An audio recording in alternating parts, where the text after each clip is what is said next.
శ్రీ గురుభ్యో నమః. మన దేవాలయం నందు అలంకరణ పూజలు చేస్తున్నాం.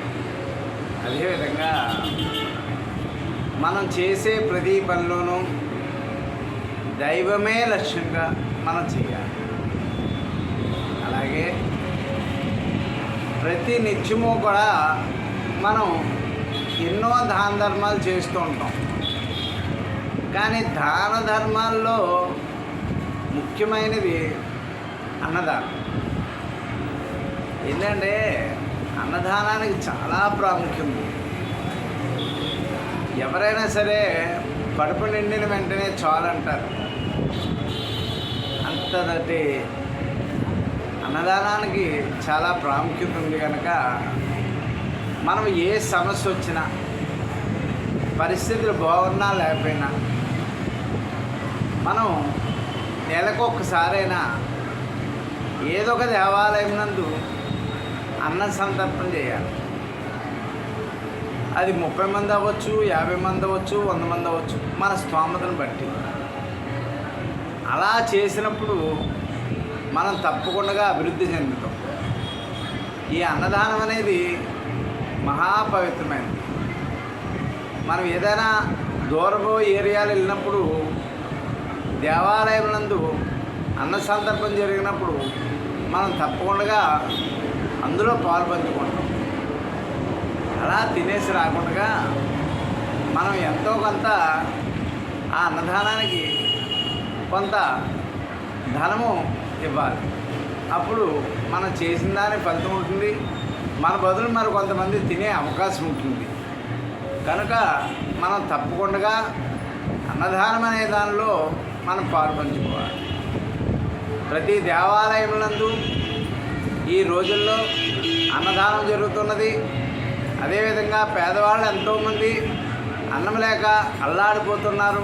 అలాంటి వాళ్ళని మనం తప్పకుండా గుర్తించి వారికి ఆకలి తీరిస్తే భగవంతుడు మనకి మన కుటుంబానికి ఎలాంటి సమస్య లేకుండా సుఖశాంతులతో ఉండే విధంగా భగవంతుడు చూస్తాడు.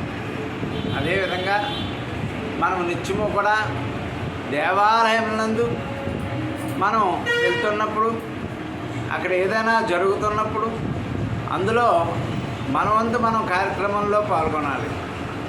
అదేవిధంగా మనం ఏ సమస్యతో మనం అనుభవిస్తున్నామో ఆ సమస్యకు పరిష్కారం ఏంటనేది తెలుసుకుని ఆ నక్షత్రానికి ఏ దానం ఇస్తే మంచిదో ఆ దానము తప్పకుండా మనం ఇచ్చి దాని యొక్క సమస్యకు పరిష్కారం ఏర్పడేలాగా చూసుకోవాలి.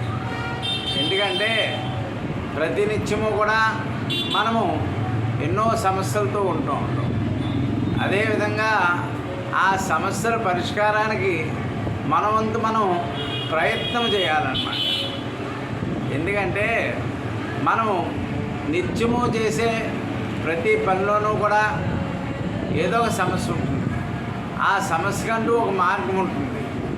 ఆ మార్గం ఏంటనేది భగవంతుని నిత్యము కూడా మనం ఆరాధించినప్పుడు మాత్రమే దాని యొక్క ఫలితం కలుగుతుంది. కనుక మనం నిత్యము కూడా భగవంతుని ఆరాధిస్తూ ఉండాలి. అదేవిధంగా భగవంతుని ధ్యానం చేస్తూ ఉండాలి.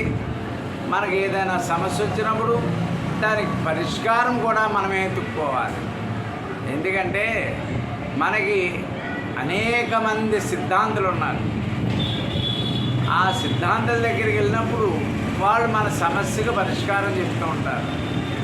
ఎందుకంటే ప్రతి సమస్యకి కూడా మానవునికి ఒక అవకాశం అనేది ఉంటుంది. అది ఇతర జీవులకు ఉండదు.